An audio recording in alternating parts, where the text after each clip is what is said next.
All schools are now required to identify 5 to 10% of their pupils as being gifted and talented. These will be the pupils who are the most able or have the potential to be the most able. It's a totally inclusive model and will include children from all walks of life and backgrounds. We truly believe in provision for children. It's about providing the right environment and the right experience which actually allows all children the opportunity to demonstrate their talent and their ability. It's inclusive, it's not something separate. It's about children and young people having challenge in their lessons every single day. If you believe that education is making the most of every child's abilities, then that means that you need to make the most of every child's abilities, including the children who are the most able. In this film, we will see how 2 inner-city primary schools have implemented a gifted and talented programme using the core principles of provision, identification and monitoring.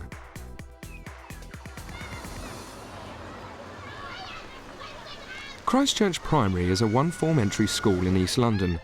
Headteacher Judi Hammill is passionate about raising achievement and aspiration by embedding gifted and talented provision. In order to raise achievement, we have to raise expectations. And I think Gifted and Talented does that because it actually encourages children to develop something they enjoy doing to a high level. If you study chemistry later in school, one of the first reactions you would do would be to mix an acid and an alkali, a base. At Christchurch, they have invited experts like Professor Phillips from Imperial College to give an inspirational science lesson. This is one very inclusive way of providing a stimulating learning environment. I think if you really want to inspire your staff, I think just raising the whole agenda of it and actually having meetings where you think about different ways of learning, imaginative ways of developing children, and actually in some ways that's what Gifted and Talented is. It's using all those different learning styles and identifying. Why do you think mine's going faster than yours?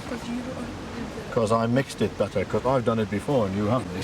That's right. Well, now we've got your brains working, let's see if we can move into our first experiment. In lessons, teachers at Christchurch are regularly creating opportunities for gifted and talented pupils to be identified. The big question about identification is that you can't identify children unless you give them an opportunity to show their talents. So any sort of national tests are, if you like, your first line of identification. That's the first thing. That's not enough. So teacher recommendation. Let's look at what the teachers really think. We can look at self-nomination. It's quite interesting to ask children about their own interests. What about peer nomination? It's amazing how much information there is in the classroom about who's good at what. Then there are other sorts of diagnostic things that we can do, like looking at CATS tests, which are cognitive achievement tests, where we can see whether children have spiky profiles or not. Children who are very good at one thing, not very good at another, which might mean that the thing that they're not very good at masks the thing that they are very good at. So do you know what the purpose of the game is? To make a word and to make a creature. They were so stimulated and excited from this morning. It was very interesting because they were finding children who were perhaps in lower ability groups really grasping concepts and becoming very animated and keeping up with what we would consider to be the higher ability groups. There's absolutely no reason why children who don't speak English fluently shouldn't be on the gifted and talented register. We need to be looking for children who've got specific learning difficulties, children who are maybe even on the special needs register. It's a totally inclusive model, and we're looking for children from all walks of life, all backgrounds. At Hampden Gurney Primary, staff have been embedding a gifted and talented programme for a number of years. What we're trying to encourage the children to do is think beyond what is on paper, to use their creativity, to use their imagination, and to actually apply higher order thinking skills so that they can actually maximize their learning. Teachers have to think around their teaching approach, because these children often have learning styles that are very different from the others. OK, Year 4, we're going to carry on with the work we've been doing so far this week on Playscripts. And I'm going to ask you, just for about a minute with your partner, how we would convert just the first few lines of Chapter 1 into a playtext, OK, into Scene 1. Talk to your partners about it, some of the first things that you need to include. Excuse me, I'm looking for Robin Hood. She's probably saying nerve because it says she's nervously, but that would be an adverb. I'm Alex. My father And we've had a lot of training in school looking at Bloom's taxonomy. We've had insets in that, and we actually go through the high-level thinking questions, and that's part of our regular planning on a weekly basis. That we would actually refer to that. Are we meeting those gifted and talented children's needs? Right, let's get straight onto the speech. So who's the first person that speaks? You just look at your text. Robin Hood. Robin Hood, and what does he say? That's me. Well, who are you? But who are you? How could he say that? Let's put an adverb in here. How could he say that? Say it like, that's me. That's me. You could, but how are we going to describe it? We need to have an adverb in there. Alex? Curiously. Could say it curiously, because he is curious. He doesn't know who she is. The best way to meet G&T pupils' needs is to do it in the classroom. Not only because that's good for them, but it also has an effect on the whole rest of the class. We know from research that if we set our expectations and our aspirations higher by looking at the needs of the more able children in the class, we get a slipstream effect where we get improved provision and therefore improved learning for the whole school. You're working on scene 1, okay? So you've got 2 sheets of paper. Good, Rebecca. You've got the Robin Hood story, and you've got this in front of you. So I've actually started you off here. Within the class today, they were all working within their own levelled groups, and I differentiated the work, obviously 3 ways with 3 different levels of grouping. What did we say was a little bit more challenging about doing scene 3, Mark? There's no speech at all. There is no speech at all. So what do you need to do if there is no speech at all? You need to think more to get more speech in. And where are you going to get these ideas of what they say? Because it doesn't tell you, it just describes lots of stuff. Look at the things that they sort of say, like explained, whatever. Right. And turn it into speech. Good, so you actually need to look through chapter 3, Alex, for clues, don't you?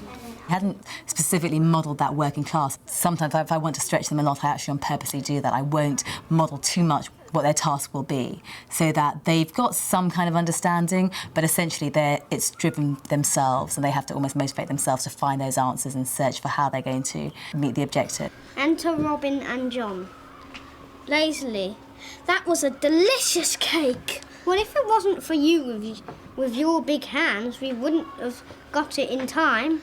But without your great plan, it would have been a disaster. Hip, hip, hooray for Robin and John. Well done, thank you for that so far. I think it's important that as teachers we think about our process of teaching. You know, how are we teaching? Are we using the correct questions in order to be able to raise attainment, in order to be able to get children engaged and to stretch them a little bit more? Thinking skills very much builds on the breadth and the depth, which is essential for children's learning, particularly the gifted and talented children. Now I need you to think very hard, because I want you to classify these adult animals in a different way. You have to put all the animals that are the same together, but as well the ones that are the same color. How are you going to do this? Taking kids out of the class, I think, works well, because they're working with children that they are the same ability, and they can all come up with ideas and talk about them and agree and disagree. A lot of speaking and listening that maybe in a class situation sometimes you cannot do as much just because there's 20 other children around. I think we could do it if we put all the adult ducks in one column like this, and then you can put all of them like that. Well, maybe we could do the same colours on the side like that. Yeah, that's what I was going to suggest. Yeah. These activities always have some cognitive conflict. They need to think, and suddenly something's tricky, and they need to really think hard to find an answer. Okay? Are you happy with this? That's a rabbit. I know, but this is a red animal. Oh, I know what we can do. We can put this one in the middle. Now we could do something that is called a Venn diagram. As gifted and talented coordinator, Ava is responsible for monitoring and assessing what is being provided for the gifted and talented throughout the whole school. She also regularly re-evaluates who is in the gifted and talented cohort to ensure that it is representative of the school as a whole. One of the interesting things about identification, of course, is that once you've done it once, it's not done and dusted. Actually, children's skills and their talents and their abilities change over time. So we need to keep this whole idea quite fluid. What was difficult today? Did you find something difficult today? I found it difficult for this because I had to think a bit. What if an umbrella was made of glass. In the classroom, teachers should try and utilise lots of moments for teaching problem solving and open-ended activities, which allow children to explore and to communicate and to think on a completely different level. It's making the curriculum fun for all children. For your lecture, you can see, because it's transparent, you can see through the umbrella.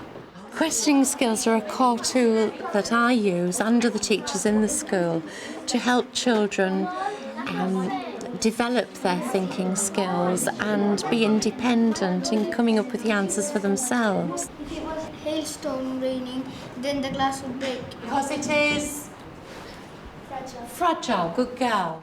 One of the interesting things about the cohort that has to be identified for the DFES is that there are supposed to be 2/3 of the cohort are supposed to be gifted and 1/3 are supposed to be talented. And the gifted children are those who are good at academic subjects, the talented children who are good at art, performing arts, etc.